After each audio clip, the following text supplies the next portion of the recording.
করে না। এই মাগের বলা প্রবাসী বলে কাম করে না মাথা সোদ, প্রবাসীরা বলে কাজ করে না, সৌদি আরব বলে প্রবাসীরা কামে ফাঁকি দেয়। মাগের বলা দুটো গাল ভাই ঠিক এই গাল ভাই মাথা ঠিক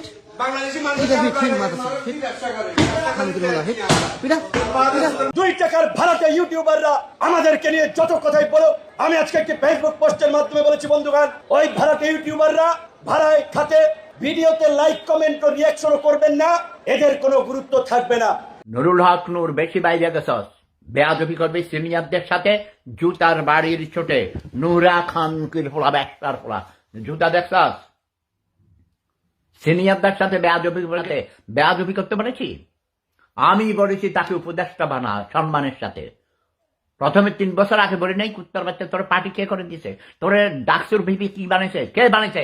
এই নুরা খান কিরফোলা, তোর যাদের তোর বাপ কস সে তোর ওই বাটারে ছোট ডাকাইতের মতো দেখা যাচ্ছে। এই কথাগুলো আজকে আনতে চাইনি।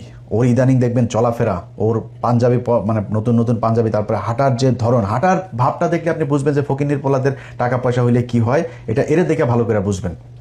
ক্ষমতার লোভ আর দখলদারি পাগল বানিয়ে তুলছে, তাই না? টেম্পো স্ট্যান্ড থেকে শুরু করে কোথাও আর বাদ রাখা যাবে না। এই জন্য 24-এর বিপ্লব হয় নাই। 24-এর বিপ্লব হয়েছে সমাজ থেকে সব ময়লা পরিষ্কার করার জন্য। ক্ষমতা বার করে মানুষ জালেম হয়, অহংকারী হয়। বিপি নুরুল হক নূরকে বলতে চাই, নিষিদ্ধ করার আগে স্বৈরাচার হাসিনার থেকে তোমাকে শিক্ষা নিতে হবে। কতক্ষণ না 1 তারিখে নিষিদ্ধ করে 5 তারিখে পালিয়ে গেছে, 4 দিনও দেশের মধ্যে থাকতে পারে নাই। এই জন্য আমাদের দেশে একটা কথা আছে যে হাতি ঘোড়া গেল দল আর চামচিকে আসে বলে কতজন। কতক্ষণ না যুগে যুগে যারা ইসলামের বিরুদ্ধে লেগেছে তাদের পরাজিত করেছেন কে? লোহা গরম হয়ে লাল হইতে একটু সময় লাগে, কিন্তু লাল যখন হবে তখন জনগণ হাতে মুগুর নিয়ে ঠিক মতোই পিঠাবে ইনশাআল্লাহ। যারা সশস্ত্র বাহিনীর সামনে খোলা হাতে দেশপ্রেম নিয়ে দাঁড়াতে পেরেছিল, আজও তারা দাঁড়িয়ে আছে। আমরা ঘুমাইনি, আমরা ঘুমাবো না। আমরা কোনো ফেসিবাদ নতুন হোক পুরাতন হোক মেনে নেব না। আমরা এখন নতুন করে শুনতেছি যে মানে আওয়ামী লীগ তো আমাদেরকে নিষিদ্ধ করেই গেছে, এখন যদি বিএনপি আমাদেরকে নিষিদ্ধ করে দেয় তাহলে আমাদের কি হবে? তা আমরাও বলি আমাদের নিষিদ্ধ করলে কি হবে ওইটা পরে দেখেন, আগে দেখেন যারা আমাদের নিষিদ্ধ করেছিল তাদের কি হয়েছে। দর্শক, এই মুহূর্তে পাওয়া সবথেকে বড় ব্রেকিং নিউজ। দর্শক শ্রোতা, ভিডিওর শুরুতেই আশা করি আপনারা ভিডিওর ছোট্ট ছোট্ট কিছু ক্লিপস দেখেছেন, আর হ্যাঁ, সেগুলো দেখেই বুঝতে পেরেছেন যে আসলে আজকের এই ভিডিওটা কতটুকু গুরুত্বপূর্ণ এবং আকর্ষণীয় হতে চলেছে। তাই দর্শক, আপনাদেরকে বলতে চাই আজকের এই ভিডিওটি না টেনে পুরোপুরি আপনারা দেখবেন। হ্যাঁ, অনেক কিছু জানতে পারবেন বাংলাদেশের বর্তমান রাজনৈতিক প্রেক্ষাপট নিয়ে। কথা বাড়াবো না ভাই, কথা বাড়াবো না, সরাসরি মূল আলোচনায় চলে যাব বা মূল নিউজে চলে যাব। তার আগে বলবো, আমাদের এই চ্যানেলে যদি আপনারা নতুন হন, প্রতিনিয়ত এই ধরনের আপডেট গরম গরম খবর পেতে আমাদের এই চ্যানেলটি সাবস্ক্রাইব করে আমাদের সাথে থাকবেন যারা করেছেন, ধন্যবাদ। চলুন তাইলে একটা লাইক দিয়ে আমরা বিস্তারিত আলোচনায় চলে যাই। বিপি নুরুল হক নূরকে বলতে চাই, নিষিদ্ধ করার আগে স্বৈরাচার হাসিনার থেকে তোমাকে শিক্ষা নিতে হবে। কতক্ষণ না 1 তারিখে নিষিদ্ধ করে 5 তারিখে পালিয়ে গেছে, 4 দিনও দেশের মধ্যে থাকতে পারে নাই। এই জন্য আমাদের দেশে একটা কথা আছে যে হাতি ঘোড়া গেল দল আর চামচিকে আসে বলে কতজন। কতক্ষণ না যুগে যুগে যারা ইসলামের বিরুদ্ধে লেগেছে তাদের পরাজিত করেছেন কে? আল্লাহ তাআলা বলেন, ইউরিদুনা লিইউতফিউ নূরাল্লাহি বিআফওয়াহিহিম ওয়াল্লাহু মুতিম্মু নূরিহি ওয়ালাউ কারিহাল কাফিরুন ওয়ালাউ কারিহাল মুশরিকুন। কাফির মুশরিক কুরাইশরা ইসলামের আলোকে মুখের ফুৎকার দিয়ে নিভিয়ে দিতে চায়। আল্লাহ তাআলা বলেন, তারা যতই ষড়যন্ত্র করুক আল্লাহর নূরকে নিভিয়ে দিতে পারবে না। আল্লাহর দ্বীনকে জমিনে প্রজ্বলিত করে রাখবে কে? সুতরাং ভিপি নূরকে বলতে চাই, জালেম হওয়ার চেষ্টা করো না, নতুন করে হাসানুল হক ইনু হওয়ার চেষ্টা করো না, রাশেদ খান মেনন হওয়ার চেষ্টা করো না। স্বৈরাচারের আমলে হাসানুল হক ইনু সবসময় ইসলামের বিরুদ্ধে কথা বলতো, আলেমুল আমাদের বিরুদ্ধে কথা বলতো, দাড়িটুকুওয়ালাদের বিরুদ্ধে কথা বলতো হাসিনাকে খুশি রাখার জন্য। আর এরা নতুন করে এই ভিপি নূর আর এই রাশেদ খান সারাদিন ইসলামের বিরুদ্ধে লেগে ইসলামী দলের বিরুদ্ধে কথাবার্তা বলে প্রধানমন্ত্রীকে খুশি করার জন্য। যেখানে সরকারি দল বিরোধী দল মিলেমিশে দেশ চালাতে চায়, আর এরা মাঝখানে চেয়ালার পাম বাড়িয়ে নিজেদের পথকে ভারী করতে চায়। চাটুকারিতা বন্ধ করো, এই দেশের জনগণ কখনো তেলবাজি পছন্দ করবে না। আর এই ভিপি নূরের মাত্র প্রতিমন্ত্রী হয়েছে 6 মাস, গুমুর ফাঁস করে দিয়েছে সাংবাদিক ইলিয়াস, আপনারা ছিলেন না? এমন একটা ভিডিও ফাঁস করছে 6 মাসের মধ্যে, সে তার এলাকাতে তার শালা দিয়ে, বউ দিয়ে, পরিবার দিয়ে পুরো এলাকা গঠন দখল করে নিয়েছে। বিএনপির লোকজনকে পাত্তা দিচ্ছে না, সরকার হলো বিএনপি আর বিএনপির লোকজনও পাত্তা পাচ্ছে না, সব দখল করছে শালাক দিয়ে, বউ দিয়ে, পরিবারের লোকজনক দিয়ে। তার বাবাকে মানুষের বাড়িতে ধান ওজন করে করে খাইতো, দরিদ্র ছিল, আর এখন মরদ, হেলিকপ্টার ছাড়া চলে না। 6 মাসের ভেতরে 1000 কোটি টাকার মালিক কিভাবে হলো, কোথা থেকে চুরি হলো, এটা জাতি জানতে চায়। সুতরাং নিজেদের অপকর্ম ঢাকার জন্য ইসলামের বিরুদ্ধে লেগো না। নূর এমনই একটি কাণ্ড ঘটিয়েছেন বা ঘটনা ঘটিয়েছেন যাতে করে তার নাম গিনেস বুক অফ ওয়ার্ল্ড রেকর্ডসে উঠে যাচ্ছে কিংবা উঠে গেছে।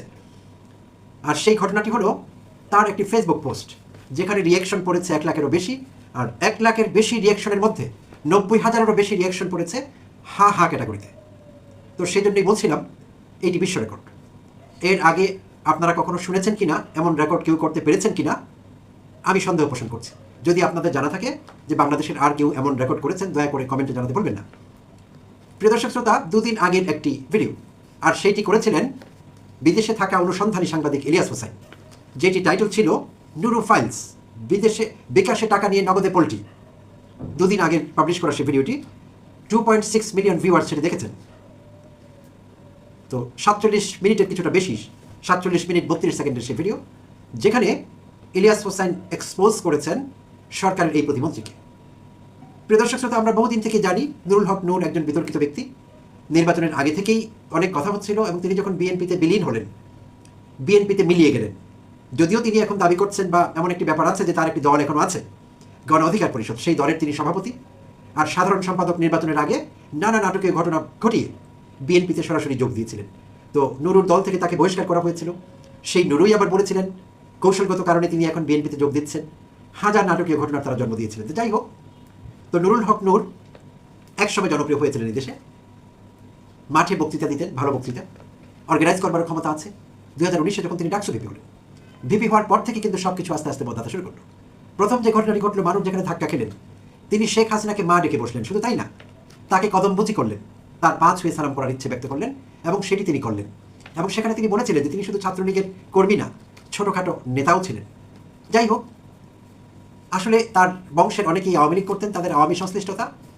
তার বাবাও আওয়ামী লীগ করেন বা করতেন, মাইকে এলাকায় ঘোষণা দিয়েছেন, বক্তব্য রেখেছেন, সেটি আমরা শুনেছি। ইলিয়াস হোসাইন তার ভিডিওতে, যেহেতু তিনি অনুসন্ধানী সাংবাদিক, প্রত্যেকটি ছোটো ছোটো বিষয়ের ভিডিও ক্লিপ এবং যেখানে যেখানে যা দরকার ডকুমেন্টস, রিসিপ্ট, সব কিছু তিনি দেখালেন তার সেই 42 মিনিটের ভিডিওতে। তো সেখানে নানা ঘটনার মধ্যে গুরুত্বপূর্ণ কিছু বিষয় উঠে এসেছে, যেটি বর্তমান সরকারের পক্ষে ইগনোর করা বোধহয় কঠিন হবে। কারণ নুরুল হক নূর যেভাবেই হোক সরকারের একটি মন্ত্রিত্ব বাগিয়েছেন, প্রতিমন্ত্রিত্ব, সেটি ধরে রাখবার জন্য তিনি উঠে পড়ে লেগেছিলেন। এখন তার প্রধান কাজ ছিল মন্ত্রিত্ব রক্ষা করা। মন্ত্রিত্ব পাবার চাইতে মন্ত্রিত্ব রক্ষা করা কঠিন। তো সেইটি মাথায় রেখে তিনি তৎপর হয়ে উঠেছিলেন, বিরোধীদের ভয়াবহ রকমের আক্রমণ করেছিলেন, আক্রমণাত্মক হয়ে উঠেছিলেন, ভয়াবহ রকমের অ্যাগ্রেসিভ হয়ে উঠেছিলেন, যেটি একজন মন্ত্রীর পক্ষে শোভনীয় না। একজন রাজনৈতিক নেতার পক্ষে হয়তো ঠিক আছে, রাজনৈতিক ময়দানে মাঠ গরম করা, যা ইচ্ছে তাই বলা, এবং সেইটিকে রাজনৈতিক বক্তব্য বলে চালিয়ে দেওয়া। বাট সরকারের একজন প্রতিমন্ত্রী, প্রতিনিয়ত তিনি যেভাবে সংসদে প্রধান বিরোধী দল জামাত ইসলাম এবং এনসিপিকে আক্রমণ করছেন, আক্রমণ করে কথা বলছেন, সেটি ভয়াবহ পর্যায়ে গিয়ে পৌঁছেছে। তখনই আমরা বুঝতে পারছিলাম যে নুরু আসলে তার গদি বাঁচাতে চাইছেন। নুরু হয়তো ভাবছিলেন যে আমি যদি এরকম উচ্চকণ্ঠ থাকি বিরোধীদের বিষয়ে, তাহলে প্রধানমন্ত্রী তারেক রহমান আমার প্রতি দয়া পরবশ হয়ে আমার এই পদটি হয়তো ছেড়ে দেবেন, কেড়ে নেবেন না। সে শুধু নুরুই না, প্রিয় দর্শক শ্রোতা, মজার ব্যাপার হলো তার ডেপুটি রাশেদ খান হতাশায় ভুগছিলেন, কারণ তার কিছুই হচ্ছিল না। তিনি ঝিনেদা থেকে এমপি ইলেকশন করে 3য় হয়েছিলেন সম্মিলিত মেধা তালিকায়। সো পাশ করবার সুযোগ তার হয়নি, এমপি তিনি হতে পারেননি। তো সেই থেকে তার হতাশা, এবং হতাশা থেকে তিনিও হয়ে উঠেছিলেন ভয়াবহ আক্রমণাত্মক বিরোধী দলের নেতাকর্মীদের উপর। ভয়াবহ পর্যায়ে পৌঁছেছিল সেটা। এবং এখনও প্রতিনিয়ত নুরু যেই চেষ্টা করেছেন বা করছেন পদ বাঁচিয়ে রাখবার জন্য, তিনিও রহস্যজনক কারণে প্রধানমন্ত্রীর রাজনৈতিক সহকারী হলেন রাশেদ খান, এবং হয়ে তার পদটি বাঁচাবার জন্য, চেয়ারটি ধরে রাখবার জন্য সচিব পদমর্যাদায়, তাও আবার। তো যাইছে তাই করছেন এখন। সো দুজন মিলে উঠে পড়ে লেগেছেন তাদের এজেন্ডা বাস্তবায়নে। আর তাদের আক্রমণের শিকার হয়েছে এনসিপি এবং সংসদে প্রধান বিরোধী দল জামায়াত ইসলামী। তো সম্প্রতি নুরুর একটি বক্তব্য আপনারা শুনেছেন। নুরু দাবি করছিলেন জামায়াত শিবিরকে আইন প্রণয়ন করে, দরকার হলে ঐকমত্যের ভিত্তিতে ঐকমত্য গঠন করে তাদেরকে নিষিদ্ধ করতে হবে। প্রিয় দর্শক শ্রোতা, খুবই হাস্যকর মনে হয়ে থাকবে এই ঘটনাটি, তারই বক্তব্য। কারণ শুধু নুরুল হক নন না, যারাই জামায়াতের রাজনীতির বিরোধিতা করছেন, এখন বিএনপিও, একসময় যদিও বিএনপি তাদের দোসর ছিলেন কিংবা তাদের স্ট্র্যাটেজিক পার্টনার ছিল বিএনপি, তো তারাও এখন জামায়াতকে প্রধান শত্রু মনে করছেন, সেভাবেই কথা বলছেন, প্রধানমন্ত্রী থেকে শুরু করে ডাউনওয়ার্ড সবাই। তো তারা যতই চান না কেন, এটি বাস্তবতা যে জামায়াত তো রাজনীতিতে প্রতিষ্ঠিত হয়েছে। কারণ 2008-এ তারা 2টি আসন পেয়েছিল। প্রিয় দর্শক শ্রোতা, আর কিছু প্যারামিটার মেলাবার দরকার নেই, এটি বাস্তবতা। সেই 2টো আসন এখন হয়ে গেল 68টি আসন। তাহলে 2টো আসন যখন 68তে উন্নীত হয়েছে, তাহলে এটি মনে করবার যথেষ্ট কারণ আছে যে জামায়াত যথেষ্ট শক্তি সংহত করেছে, শক্তি অর্জন করেছে, এবং ভোটারদের একটি বৃহৎ অংশের মনে জায়গা করতে পেরেছে। আর ভোটাররা ভোট দিয়েই তাদেরকে 68 আসনে তাদের দলীয় এমপি নির্বাচন করে জাতীয় সংসদে পাঠিয়েছেন, এবং তারা এখন সংসদে প্রধান বিরোধী দল। আর গণতন্ত্রের এটি একটি বিষয়, এই বিষয়টি খুব গুরুত্বপূর্ণ। আমরা বাংলাদেশের মানুষ এখনো গণতন্ত্রের জন্য সেভাবে তৈরি হয়নি। যে কথা এক পোস্টে এখনকার রাষ্ট্রপতি জনাব মির্জা ফখরুল ইসলাম আলমগীর সাহেবের জামাতা ফাহাম আব্দুল সালাম জানালেন আমাদের শুক্রবারেরই একটি পোস্ট আজকেরই। সেই পোস্টে তিনি বলছিলেন যে বাংলাদেশের কোনো নেতা শতভাগ ডেমোক্রেটিক হয়ে ওঠেননি এবং আমরা মানুষ হিসেবে, জনগণ হিসেবে বাংলাদেশের মানুষ গণতন্ত্রের জন্য এখনো প্রস্তুত হয়নি। তিনি ঠিকই বলেছেন, যথার্থই বলেছেন। সো আমরা মনে করি যে আমি জামায়াত ইসলাম পছন্দ করি না, তাই জামায়াতকে নিষিদ্ধ করতে হবে। আমি বিএনপিকে পছন্দ করি না, তাই বিএনপির বিরুদ্ধে কথা বলতে হবে ইস্যু না থাকলেও। আমি এনসিপিকে পছন্দ করি না, তাই এনসিপির নেতাদের পচাতে হবে। বিষয়টি এরকম না। সো এর নাম গণতন্ত্র না। আমরা মুখে গণতন্ত্র গণতন্ত্র বলছি, মাঠ কাঁপাচ্ছি, মাঠে আমাদের নেতারা বক্তব্য রাখছেন, আমরা সেখানে রোদ বৃষ্টি অপেক্ষা করে সেখানে বক্তব্য শুনছি। দিন শেষে আমি সেই আগের মতোই, আমি যে লাউ ছিলাম সেই কদুই আমি হয়ে আছি। অর্থাৎ গণতন্ত্র ততটুকু যতটুকু আমার ভালো লাগে। আমার অপিনিয়নের সঙ্গে মিললে আপনি গণতান্ত্রিক, আপনি ডেমোক্রেটিক, আপনি গণতন্ত্র চর্চা করছেন, আপনি মহান মানুষ। অপিনিয়ন না মিললে আমি আপনার শত্রু। অর্থাৎ সঙ্গে থাকলে সঙ্গী, না থাকলে জঙ্গি। এই হলো আমাদের গণতন্ত্রের সংজ্ঞা। তো সেদিক থেকে বিবেচনা করলে নুরু যে বক্তব্য রেখেছেন, নুরু ভেবেছিলাম যে নুরু হয়তো রাজনীতি শিখে গিয়েছেন, এতদিনে ডাকসু হয়ে এসেছেন, অনেকদিন হয়ে গেল তো মাঠে আছেন। তো নুরু বলছেন ঐক্যমত্য গঠন করে জামায়াত শিবিরকে নিষিদ্ধ করতে হবে। কে পারবে এটি করতে? কার ক্ষমতা আছে? কোন প্যারামিটারে? 68টি আসনে তারা প্রতিনিধিত্ব করছে, শুধু তাদের নিজ দলের কথা বললে। আমি ঐক্যের কথা বলছি না বা জোটের কথা বলছি না। জামায়াত ইটসেলফ 68টি দল ভোট আসন তারা পেয়েছে। তো নুরুর কথায় জামায়াত নিষিদ্ধ হয়ে যাবে, সেটি তো হবার নয়, প্রিয় দর্শক শ্রোতা। আচ্ছা, হ্যাঁ, এখন আশঙ্কা যেটি তৈরি হয়েছে, গণ অধিকার পরিষদ বিলুপ্ত হয়ে যাবে, এটি এক্সটিংক্ট হয়ে যাবে। যেভাবে অনেক প্রাণী বিলুপ্ত হয়ে যায়, ঠিক একইভাবে এটি, আমি এখানে ডিফাঙ্ক্ট না বলে আমি সেই বায়োলজির টার্মটি ব্যবহার করলাম। এক্সটিংক্ট হয়ে যাবে, একসময় বিলুপ্ত হয়ে যাবে প্রাণীদের মতো। কেন? কারণ নুরুল হক নূর এবং রাশেদ খানরা সব রাস্তা খুলে ফেলেছেন সেটি করবার জন্য, সেটি ঘটাবার জন্য। আর কাউকে করতে হবে না, অটোমেটিকলি ঘটে যাবে। প্রিয় দর্শক শ্রোতা, নুরুর বিরুদ্ধে যে অভিযোগগুলো উঠেছে মনে থাকে, অল্প কয়েকটি যদি আমরা দেখতে চাই। প্রবাসীদের থেকে যে চাঁদা পায় দলটি, সেই চাঁদা বিষয়ে ইলিয়াস তার ভিডিওতে দেখিয়েছেন, ভিডিও ক্লিপগুলো তিনি ব্যবহার করেছেন। বিশেষভাবে আমেরিকায় থাকা কয়েকজনের সাক্ষাৎকার দেখালেন। তারা নিয়মিত চাঁদা পাঠান নুরুর দলকে, কিন্তু কখনো তারা রিসিভ পাননি। আর এই বিষয়ে নুরুকে একবার প্রশ্ন করা হয়েছিল খালিদ মহিউদ্দিনের টক শোতে, খুব বেশি দিন আগের কথা না। তার কাছে টাকার হিসেব দেওয়া হয়েছিল, যে অভিযোগ আছে আপনি টাকার হিসেব দেন না, আপনারা টাকা নেন, রিসিভ দেন না।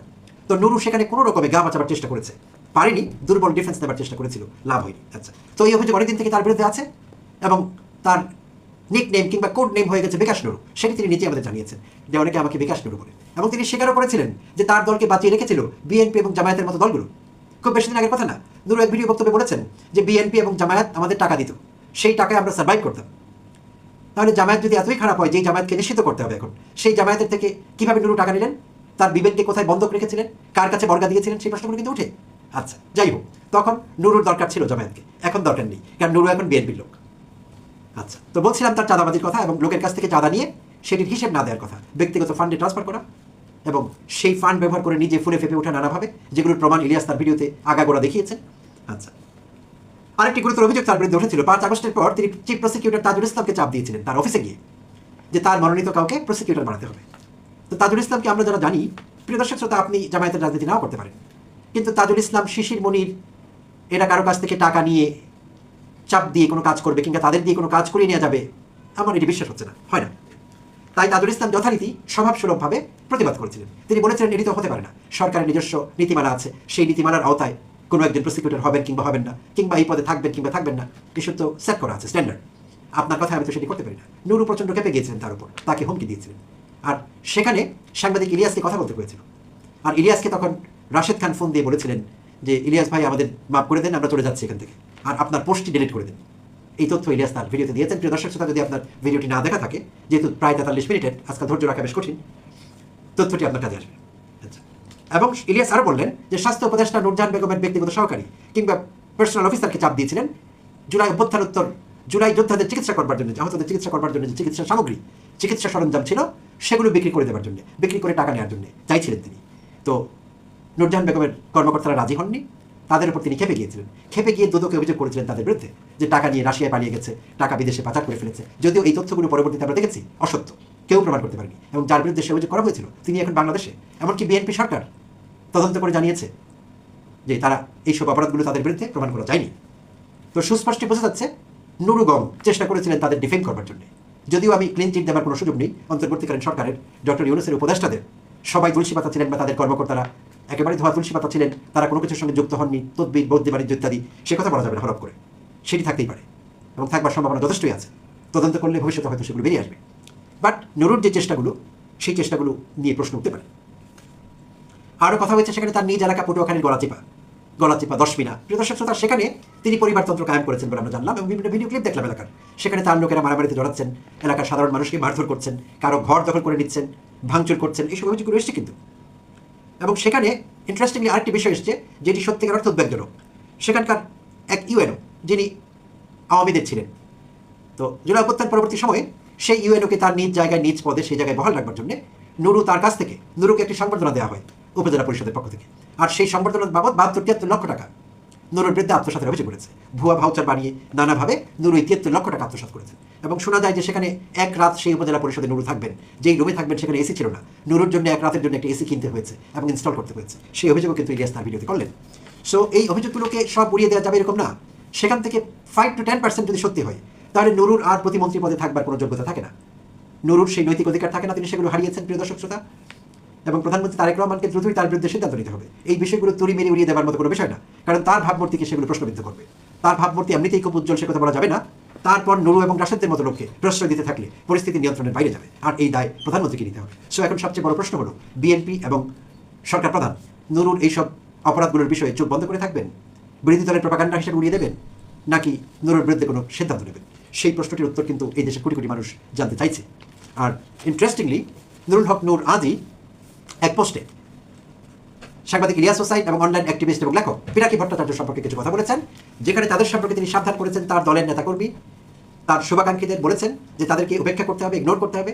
তারা প্রপাগান্ডা চালাচ্ছে তার বিরুদ্ধে, বিভিন্ন রাজনৈতিক নেতাদের বিরুদ্ধে তারা প্রপাগান্ডা চালাচ্ছে, তারা কোনো গোয়েন্দা সংস্থার এজেন্ট হিসেবে কাজ করছেন কিংবা কারো এজেন্ডা বাস্তবায়ন করার চেষ্টা করছেন। এই অভিযোগগুলো নুরুল হক নূর সাংবাদিক ইলিয়াস হোসাইন এবং পিনাকি ভট্টাচার্যের বিরুদ্ধে আনলেন।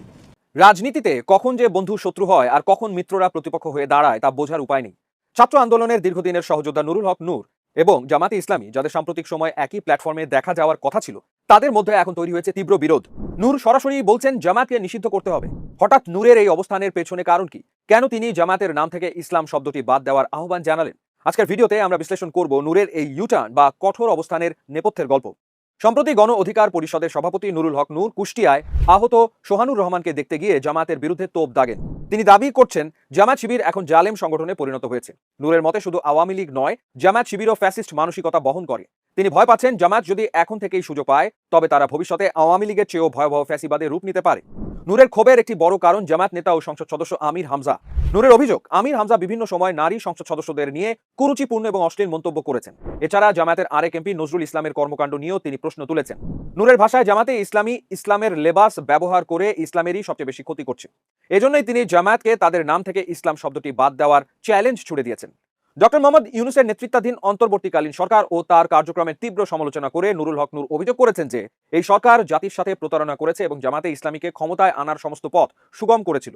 তার মতে বিগত সরকারের নীতি ও ডিসি সেটআপের প্রক্রিয়াগুলো মূলত একটি বিশেষ উগ্রবাদী গোষ্ঠীকে পুনর্বাসিত করার লক্ষ্যেই পরিচালিত হয়েছিল, যার পরিণতি হিসেবে আজ বাংলাদেশের রাজনীতিতে বড় ধরনের নেতিবাচক প্রভাব পড়েছে। ছাত্র রাজনীতি ও তরুণ প্রজন্মের ভূমিকা নিয়ে হতাশা প্রকাশ করে নূর আরও বলেন, ঢাকা, জাহাঙ্গীরনগর ও চট্টগ্রাম বিশ্ববিদ্যালয়ের মতো উচ্চশিক্ষা প্রতিষ্ঠানগুলোতে যদি সুবিধা বা দলীয় স্বার্থে একটি উগ্র চিন্তাধারার শক্তিকে প্রশ্রয় দেওয়া হয়, তবে সেই তরুণদের হাত ধরে দেশে পরিবর্তনের কোনো স্বপ্ন দেখা যায় না। নূরের এই অবস্থানের পেছনে রাজনৈতিক ও আদর্শগত কয়েকটি গুরুত্বপূর্ণ কারণ রয়েছে।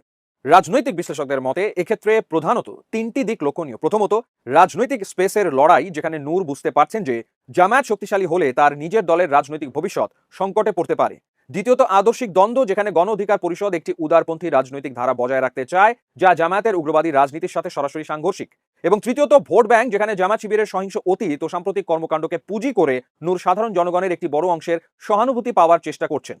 নিজেকে প্রগতিশীল, উদারপন্থী ও উগ্রবাদ বিরোধী শক্তির একজন সোচ্চার মুখ হিসেবে প্রতিষ্ঠিত করার তাগিদ থেকেই তিনি এই অবস্থান নিয়েছেন। একদিকে বিগত সরকারের নীতির কড়া সমালোচনা করে প্রফেসর ইউনূসের প্রশাসনকে কাঠগড়ায় দাঁড় করানো, অন্যদিকে জামায়াতের নাম থেকে ইসলাম শব্দ বাদ দেওয়ার মতো চরম চ্যালেঞ্জ ছুড়ে দেওয়া, সব মিলিয়ে নূর তার রাজনৈতিক অস্তিত্ব ও স্বতন্ত্র ধারা টিকিয়ে রাখতে এবং মধ্যপন্থী ও তরুণ সমাজের একটি অংশের সহানুভূতি অর্জনের লক্ষ্যেই এই কঠোর ও ভিন্নমুখী কৌশল বেছে নিয়েছেন। দর্শক, আশা করি পুরো ভিডিওটি আপনারা দেখেছেন। এবার অবশ্যই আপনাদের মূল্যবান মতামতটা জানিয়ে দিন, আর হ্যাঁ, পারলে ভিডিওটি শেয়ার করে সবাই দেখার সুযোগ করে দিন। আর আমাদের এই চ্যানেলে যদি আপনারা নতুন হন, প্রতিনিয়ত এই ধরনের আপডেট, গরম গরম খবরগুলো পেতে আমাদের এই চ্যানেলটি সাবস্ক্রাইব করে আমাদের সাথে থাকুন। আর ইতিমধ্যে যারা অলরেডি সাবস্ক্রাইব করে দিয়েছেন সবাইকে ধন্যবাদ জানিয়ে আজকের মতো এখানে বিদায় নিচ্ছি। দেখা হচ্ছে নতুন কোনো ভিডিওতে। সে পর্যন্ত সবাই ভালো থাকবেন, সুস্থ থাকবেন। আল্লাহ হাফেজ।